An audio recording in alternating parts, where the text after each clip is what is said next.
y a quelqu'un?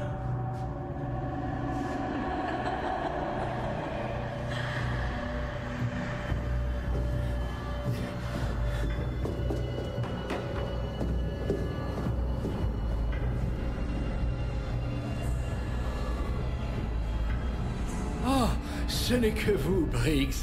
Monsieur Chilton! Monsieur Chilton!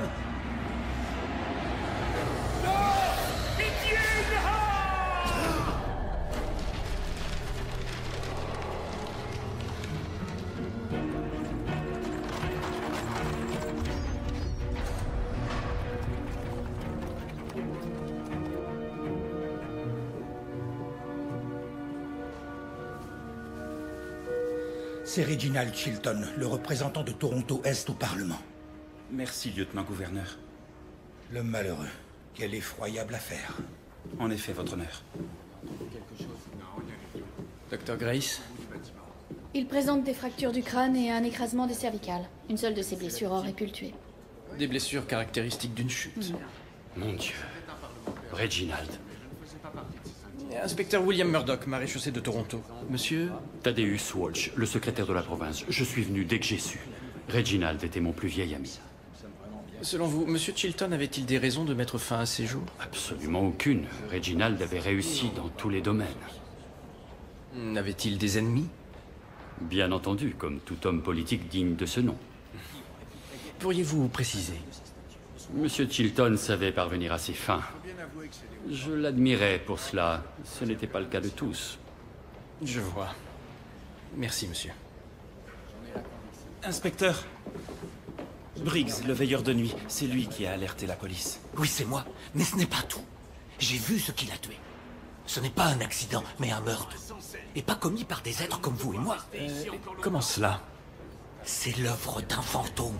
Le fantôme de Queen's Park. Un fantôme? Pas qu'un seul, plusieurs. Des apparitions ont été signalées dans les couloirs. Des fantômes de femmes à chaque fois. Mais celui-là était différent des autres. Différent en quoi? Ce fantôme-là brillait. Le fantôme brillait? Vous l'avez vu? Oui, je l'ai vu. À quel moment? Quand Monsieur Chilton est tombé.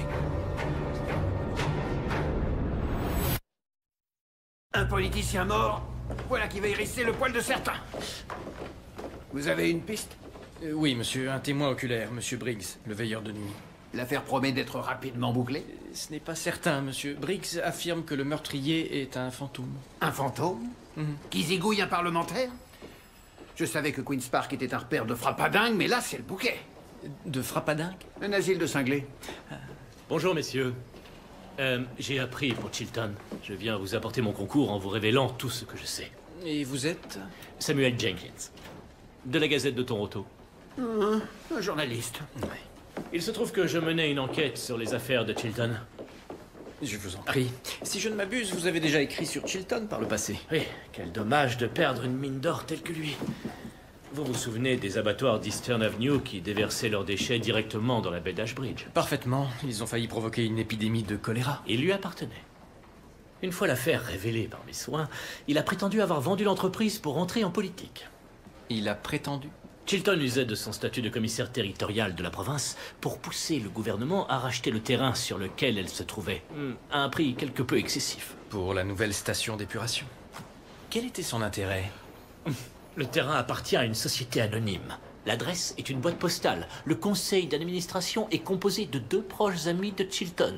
À votre avis? Chilton savait que vous enquêtiez sur ces affaires? Ah, oui. Il avait même engagé une procédure afin de me décourager de poursuivre mes investigations. Je vois.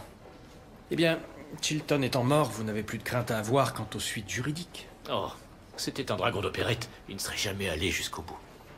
Un procès m'aurait permis de réclamer la production de documents prouvant qu'il détenait toujours des intérêts majoritaires. Naturellement, à présent qu'il est mort, dans des circonstances mystérieuses, cela pourrait être une piste intéressante pour vous.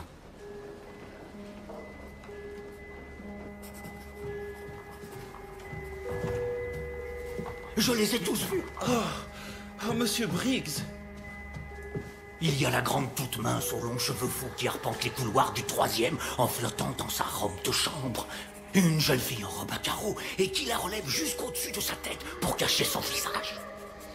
Mais la plus effrayante de toutes, c'est la pendue de la cave. Elle se balance à un crochet, suintant la tristesse et la mélancolie. Monsieur Briggs est celle que vous avez vue hier soir. Oh, je ne l'ai aperçue que de loin. Elle baignait dans une lumière d'un vert bleuâtre terrifiant. Monsieur Briggs, qui d'autre travaillait ici hier soir? Il arrive que les dactylographes de l'aile Est travaillent tard quand le Parlement est en séance.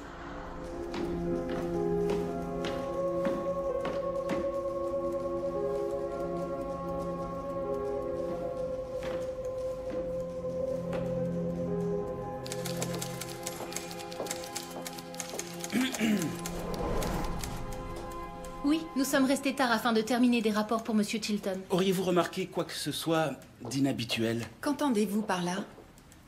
Eh bien, Monsieur Briggs prétend que Queen's Park est hanté. C'est vrai? Baliverne, Marge. Vous n'avez jamais vu de fantôme? Si, j'en ai vu. Enfin, pas de mes propres yeux, mais j'ai senti la présence d'un esprit vengeur au 4e étage. Il est plus probable qu'il s'agissait du secrétaire de son honneur. Très amusant.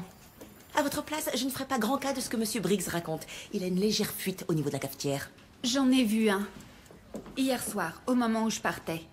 J'ai vu le fantôme d'une femme au bout du couloir. Elle était pendue à un crochet? Non, elle brillait dans le noir. Monsieur, je pense que nous avons éliminé l'élément surnaturel de cette enquête de façon prématurée. Au moins 2 personnes ont déclaré avoir vu un fantôme au cours des derniers jours. George, il n'y a pas la moindre preuve scientifique de l'existence des fantômes. Certes, mais vous dites vous-même que l'absence de preuve n'est pas nécessairement la preuve d'une absence. Vous-même, par exemple, croyez en Dieu et au ciel. Je ne compte mêler ni l'un ni l'autre à cette enquête. Mais vous croyez en leur existence, ainsi qu'en celle de l'âme éternelle. Oui, George. Voici quelle est ma théorie. Les fantômes sont en fait des âmes qui se retrouvent coincées ici parce qu'elles ont une tâche inachevée. Une tâche inachevée? Oui, monsieur. Elles ne sont pas capables de s'en aller parce qu'elles ont un être cher en difficulté ou qu'elles-mêmes ont été lésées de façon ignoble, voire assassinées. Et que cette injustice flagrante les met dans l'incapacité de reposer en paix. Selon vous, George, Monsieur Chilton aurait été assassiné par le fantôme de quelqu'un qui l'aurait lui-même assassiné? Ou lésé d'une façon ou d'une autre.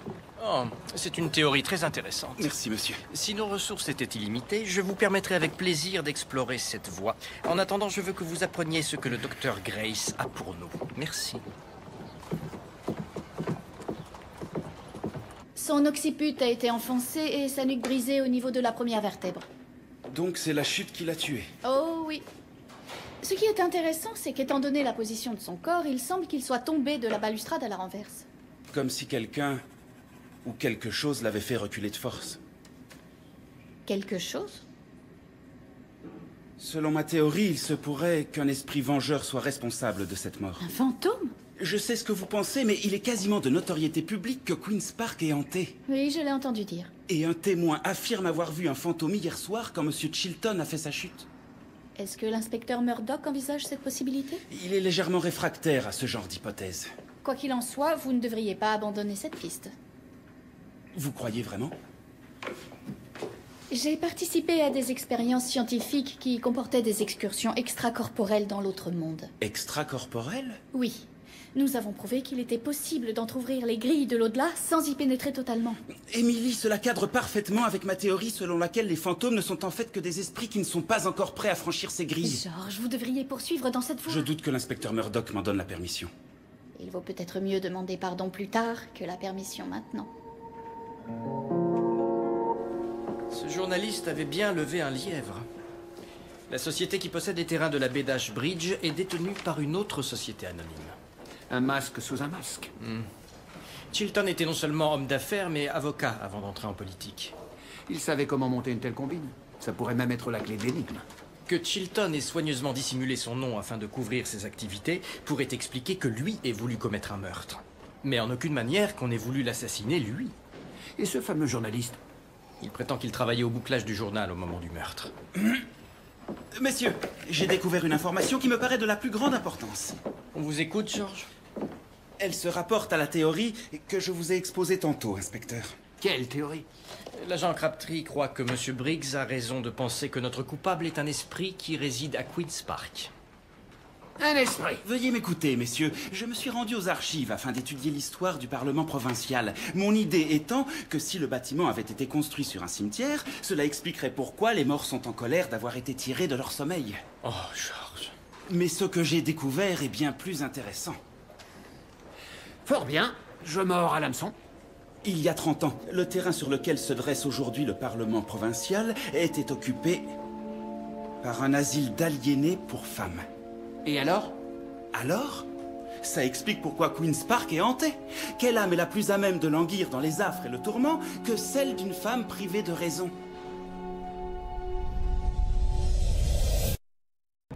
Je croyais vous avoir expressément demandé de circonscrire vos investigations. J'avais du temps libre, monsieur. Vous n'en avez plus, George. Je veux que vous passiez aux archives municipales établir l'historique de propriété de cette parcelle de la baie d'Ashbridge. Et seulement ça. Si je pouvais découvrir l'identité de l'aliéné responsable... Exécution, Crabtree. À vos ordres. Ne l'encouragez pas.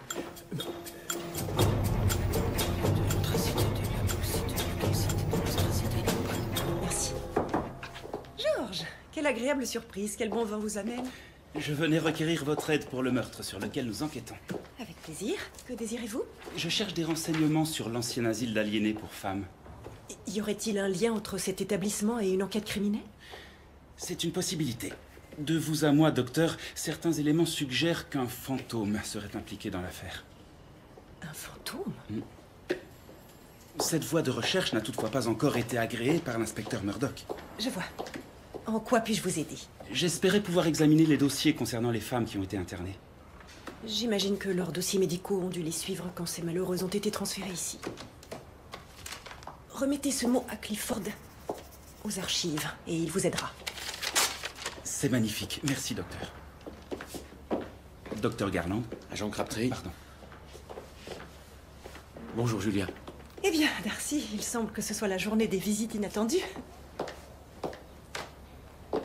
J'ai une faveur à vous demander. Une faveur? Demain a lieu le bal de bienfaisance. Les médecins y sont attendus avec leur épouse. J'espère qu'il est toujours dans vos intentions de m'y accompagner. Je vois.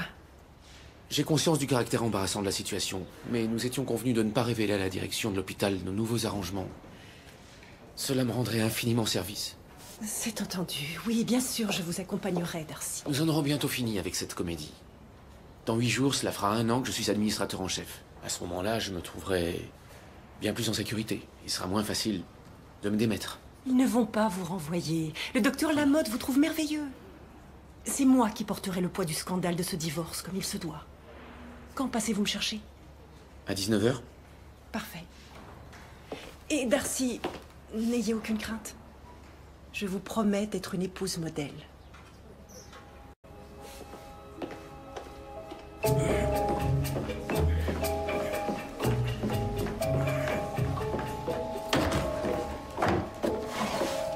Qu'avez-vous trouvé, George? Ah, oh, monsieur, j'ai étudié l'historique de la société de la baie d'Ashbridge. Voilà, le terrain était la propriété des Indiens Mississaugas jusqu'en 1787, date de l'acquisition de Toronto. Il fut ensuite alloué aux loyalistes de l'Empire uni. Ça va, Crabtree, inutile de remonter à l'époque des dinosaures. En 1860, la parcelle appartenait à un certain Herbert Marshall. Sa famille l'avait cultivée pendant des générations, et Marshall voulait y établir un refuge pour oiseaux. Un refuge pour oiseaux. Il se retournerait dans sa tombe s'il voyait ce que c'est devenu.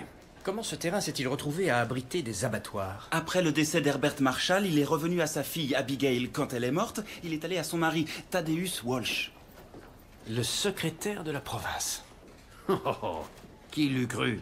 Un autre politicien mouillé jusqu'aux oreilles. Walsh a construit les abattoirs qu'il a fini par revendre à Monsieur Chilton, qui les a cédés à la société qui en est l'actuel propriétaire. On devrait retourner tailler une bavette avec Monsieur Walsh.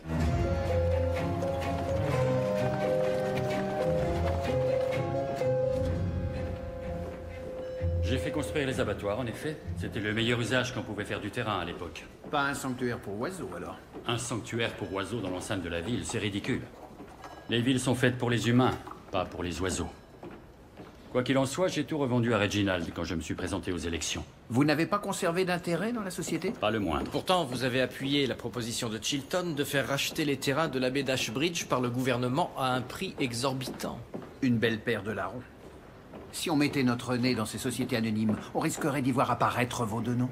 Vous comptez traîner mon nom dans la boue une année d'élection? Vous avez peur de ne pas être réélu? À votre place, moi j'aurais plutôt peur d'être pendu. D'être pendu? Un journaliste menait une enquête sur Monsieur Chilton. Elle aurait pu le conduire jusqu'à vous. Vous insinuez que j'ai tué mon vieil ami? L'assassinat de Jenkins vous aurait désigné. Mais en revanche, rien ne vous lie à celui de Chilton. Vos accusations sont... Savez-vous bien qui je suis? Je vous ferai révoquer. La reine en personne ne pourrait pas commettre un meurtre et s'en tirer à bon compte. Bonne journée.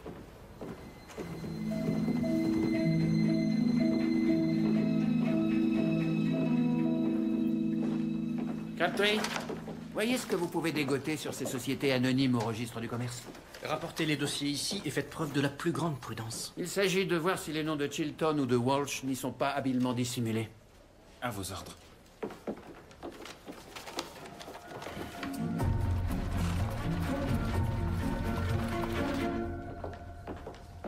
George, avez-vous trouvé quelque chose dans les dossiers des patientes? Mes efforts ont malheureusement été entravés. Julia? William, vous êtes occupé? Passer une soirée avec le conseil d'administration de l'hôpital est au mieux une corvée. Mais je dois respecter les arrangements pris avec Darcy. Il ne s'agit que d'une soirée, Julia. Il est hors de question que je lui fasse perdre sa place. Je ferai tout ce qui est en mon pouvoir pour protéger sa réputation. C'est la moindre des choses. Il n'est pour rien dans la tournure prise par les événements. J'aimerais que nous vivions à une autre époque. Libres d'être ensemble sans que personne n'y voie redire.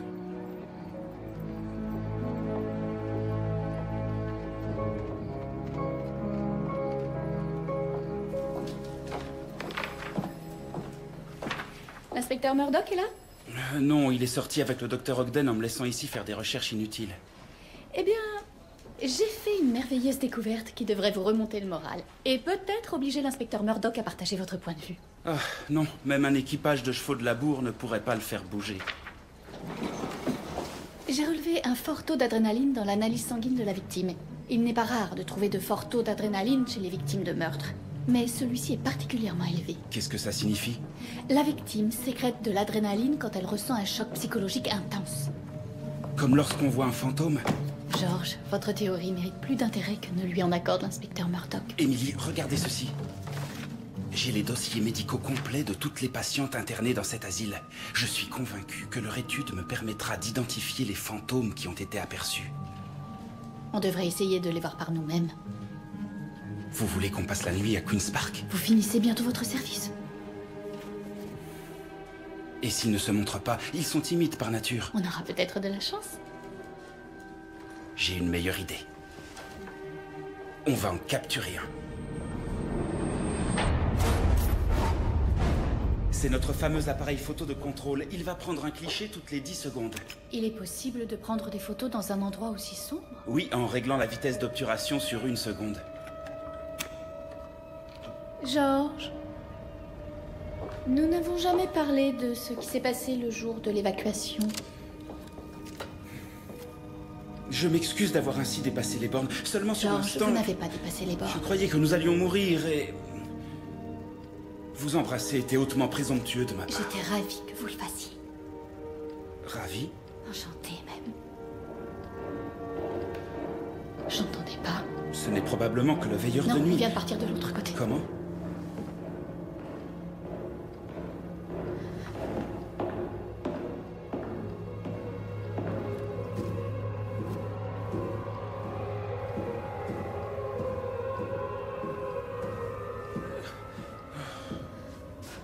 Qui êtes-vous? Désolé. Je crains d'être quelque peu perdu. J'ai été convoqué par Monsieur Walsh. À cette heure-ci? Sauriez-vous où se trouve son bureau? Je crois qu'il est à l'étage au-dessus. Je vous remercie. On ferait aussi bien de partir. Je vérifierai l'appareil dans la matinée.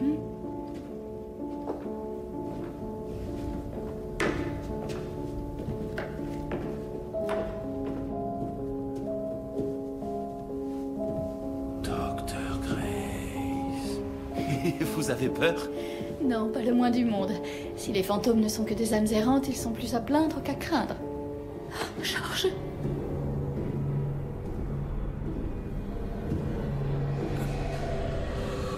Oh, encore vous? Aucune trace de fantôme? J'ai perçu un frisson près des bureaux du lieutenant-gouverneur, mais je n'ai rien vu. J'allume la lumière! Oh mon Dieu. Il est mort? Ah.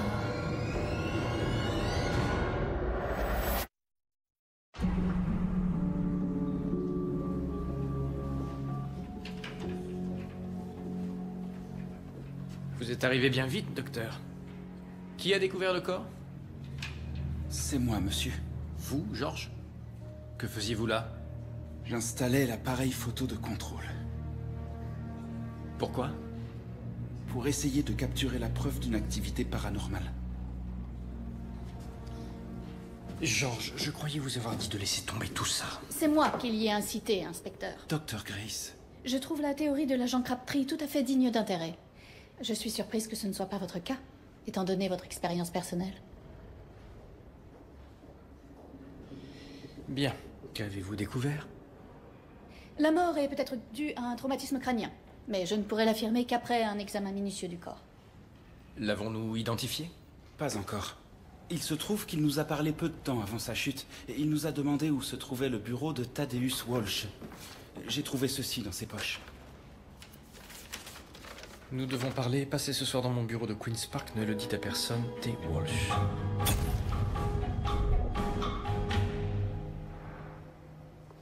Je ne le connais pas. Vous n'avez pas l'air convaincu. L'avez-vous convoqué? Non. Ce n'est pas ma signature. Vous pouvez vérifier si ça vous chante. On a dû voler mon papier en tête. Où vous trouviez-vous au moment de l'accident? Je rentrais à mon domicile. Quelqu'un peut-il le confirmer? Vous ne pensez pas sérieusement que j'ai quoi que ce soit à voir avec tout ceci?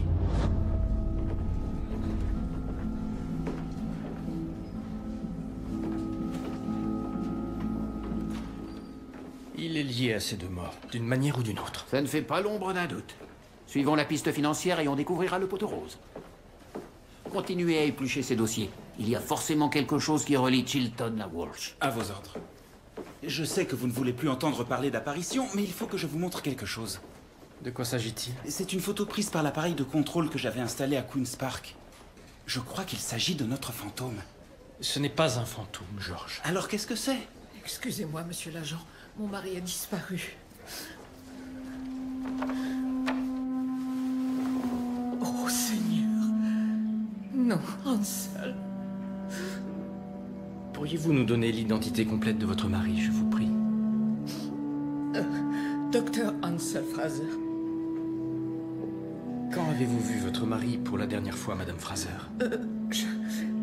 Hier soir, inspecteur. Savez-vous ce qu'il faisait à Queen's Park? Je n'en ai aucune idée. Il a dit qu'il avait envie de sortir se promener. Il faisait ça presque tous les soirs. Vous aurait-il parlé d'un certain Thaddeus Walsh? Oh, Seigneur. Madame... Madame Fraser. Je suis désolée. Non, c'est tout naturel, Madame Fraser. Un agent va vous raccompagner chez vous. Par ici. Monsieur, Pas maintenant, Georges. Docteur Grace, avez-vous été en mesure d'établir la cause du décès? Ce n'est pas le traumatisme crânien résultant de la chute qui a tué le docteur Fraser. Il était sans doute mort avant de toucher le sol, victime d'un infarctus du myocarde. Une crise cardiaque. Il est mort de peur, monsieur, comme s'il avait vu... Vu un fantôme, oui, je sais où vous voulez en venir, Georges. Docteur Grace, j'attends un rapport complet. Et vous deux, je ne veux pas entendre un mot de plus sur les fantômes. J'ai une information importante. Est-ce en rapport avec les revenants? Non, peut-être bien. Monsieur, le docteur Hansel Fraser travaillait autrefois à l'asile d'aliénés pour femmes.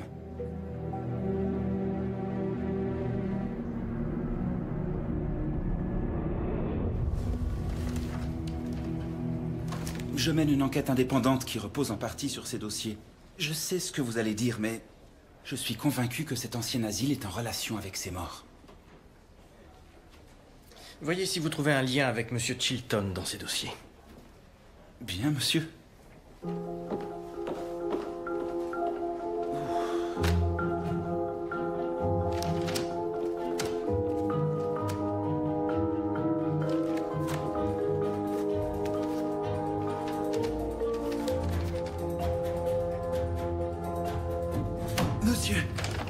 Monsieur, regardez. Un dossier d'internement psychiatrique. Ici, vous avez la signature du docteur Fraser. Regardez le nom juste en dessous. Reginald Chilton. C'était l'avocat en charge. Monsieur, les 2 victimes sont liées à cet internement. Il concernait une certaine Abigail Marshall. C'était la fille du type qui voulait monter un sanctuaire pour oiseaux. C'est exact. Autrement dit, la défunte femme de Thaddeus Walsh. Nous avons trouvé le fantôme de Queen's Park, monsieur. C'est l'épouse aliénée et décédée du secrétaire de la province. Nous devons interroger Monsieur Walsh. Sur ma théorie? Non, George.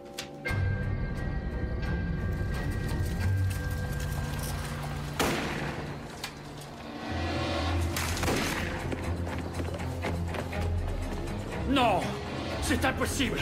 Tu es morte! Tu es morte! Qui est morte? Qui? Abigail, ma femme! Où est-elle allée? Là! Arrêtez-vous! Police!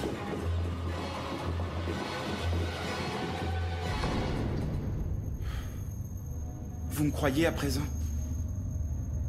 Ce n'était pas un fantôme, George. Monsieur, nous venons de le voir de nos propres yeux. Il s'agissait de toute évidence d'une apparition venue de l'au-delà. Ce n'était pas un fantôme. Et j'ai l'intention de le prouver. C'est quoi tout ça? C'est un mélange de sulfure de zinc et de crème pour le visage, qui possède le même effet que le phosphore. Ah oui, c'est phosphorique. Non, monsieur, pas phosphorique, phosphorescent. C'est quoi la différence? Phosphorique se dit d'un élément qui a la propriété de briller au contact de l'oxygène. La phosphorescence désigne la propriété d'absorption et de restitution de la lumière dans le spectre visible. Cela devrait être suffisant. George, restez le visage bien en face du soleil. Combien de temps, monsieur? 2 heures, tout au plus. 2 heures? Amusez-vous bien.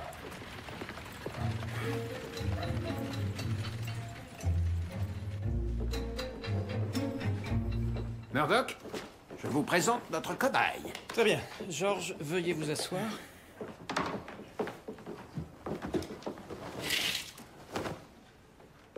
Bonté divine. Regardez-vous, George. Le voilà, votre fantôme. Oh, bon sang. Mais monsieur, pourquoi Walsh a-t-il identifié ce fantôme comme étant celui de sa femme? Excellente question. Alors, Murdoch? Je n'ai pas d'explication. Mais nous savons désormais comment ce revenant produit cet effet spectral. Vous permettez que je l'enlève à présent, monsieur? Non, j'aimerais savoir combien de temps dure la luminescence. Alors, de quoi il retourne? Crabtree avait vu juste. Spectre ou pas, quelqu'un se donne beaucoup de mal pour hanter Thaddeus Walsh. C'était le fantôme de ma défunte femme. Vous en êtes bien sûr? Pourquoi feu votre épouse viendrait vous hanter? Je n'en sais rien. Vous étiez-vous entendu avec Monsieur Chilton pour faire interner votre épouse?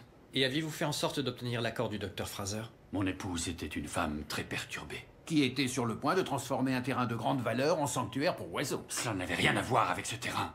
Elle était dépressive. Dépression hystérique. Je n'avais pas d'autre solution. C'était pour son propre bien. Elle ne devait pas partager votre point de vue. Il s'avère que les 2 victimes sont les personnes qui étaient responsables de son internement. Vous savez ce que je pense, Monsieur Walsh? Je crois que tout ceci n'est qu'une mascarade. Je crois que vous avez fabriqué ce fantôme afin d'assassiner vos anciens complices et de pouvoir détourner les soupçons. Vous faites erreur. Ma défunte épouse revient me hanter et j'en ignore la raison. Mais je veux que la police cesse de me persécuter et commence enfin à me protéger. Vous protéger d'un fantôme? Comment proposez-vous qu'on s'y prenne? Si vous n'avez plus d'autres questions... Messieurs, je ne serais pas aussi prompt à conclure que la femme lumineuse n'est pas un revenant. Vous voyez? La crème ne luit plus. Il a raison. Vous m'avez fait entrer à 11 heures. Il est tout juste 13 heures. Où voulez-vous en venir?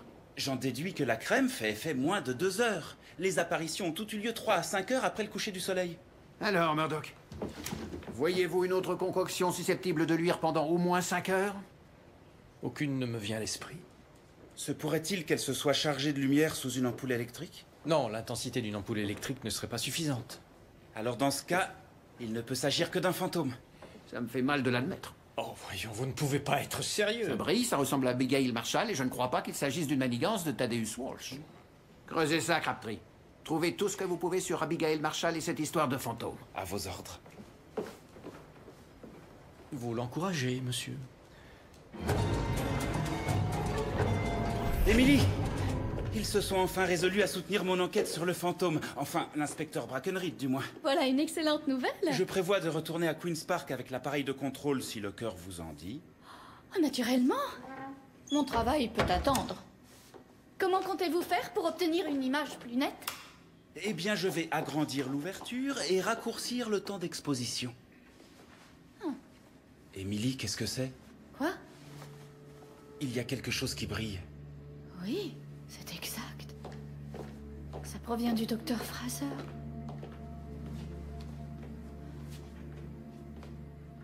J'avais bien remarqué la présence d'une substance dans la paume de sa main. J'ai cru qu'il s'agissait de saleté. Mais c'est autre chose. C'est quoi? Une substance lumineuse. Elle proviendrait du fantôme?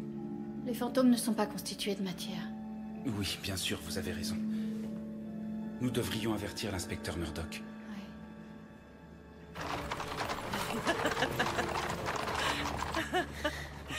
Autant Mackenzie est habile sur une table d'opération, autant il est gauche sur une piste de danse. Il a massacré mon pauvre escarpin. Je crois que vous avez fini par impressionner le docteur Lamotte. Il était suspendu à vos lèvres. C'est vrai?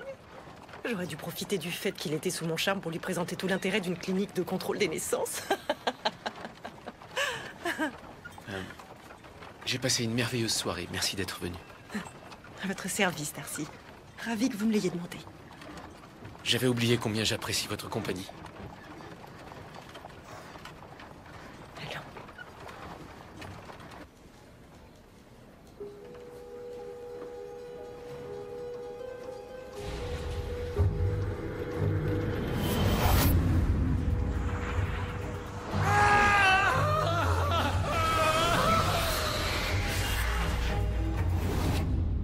William.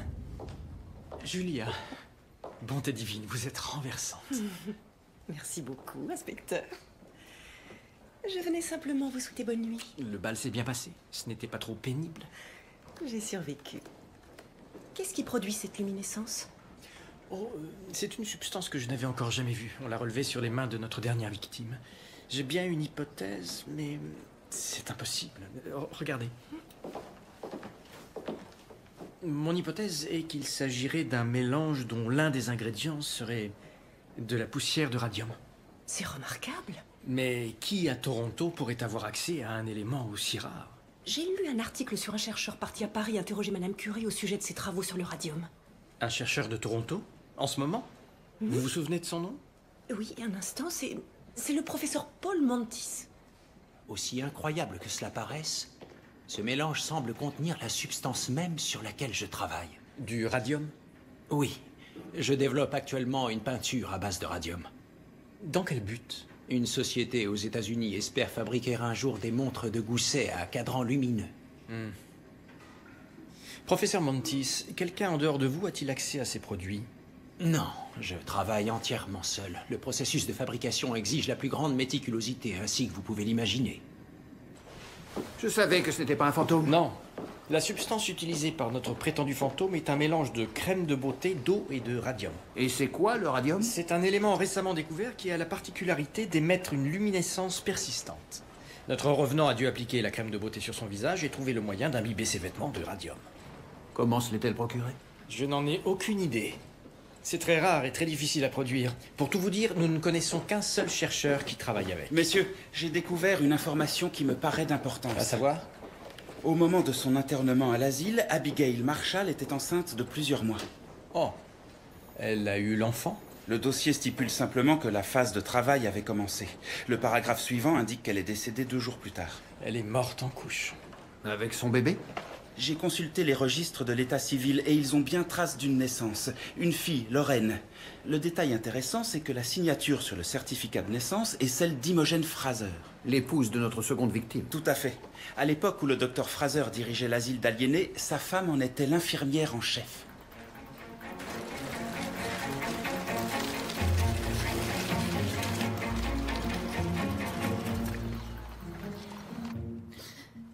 C'était ma faute.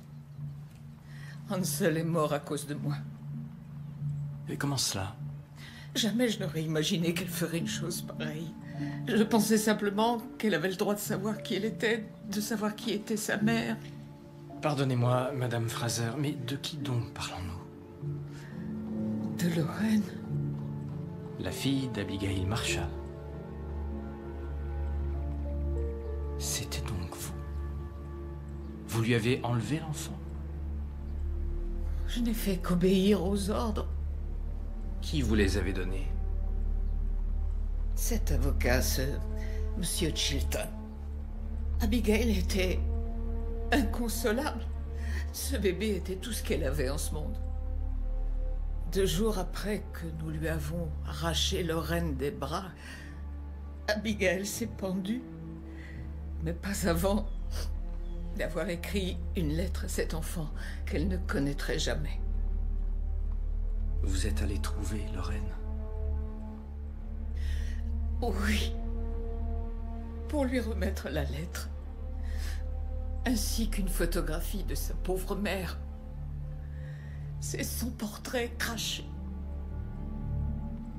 Et pourquoi maintenant, après avoir gardé le silence pendant toutes ces années? Ma conscience ne pouvait plus supporter le poids du mal que nous avions fait. Mon mari et moi-même n'étions pas en très bonne santé. J'espérais simplement réparer nos torts, afin de pouvoir peut-être nous retrouver au paradis. Et qu'est devenu l'enfant, cette Lorraine? Ces messieurs m'ont demandé d'arranger une adoption. Elle est allée chez de braves gens. Qui l'a recueillie? Donc vous n'aviez aucune idée des origines de cet enfant? Non, pas la moindre.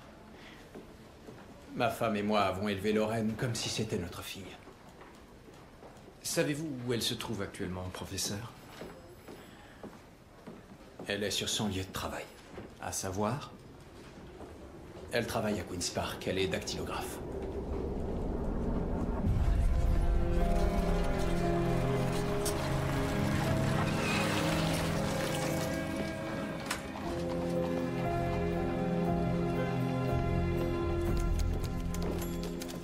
Veuillez nous excuser, mesdames. Qui a éteint ce passe-t-il? Mademoiselle Vantis, nous devons parler.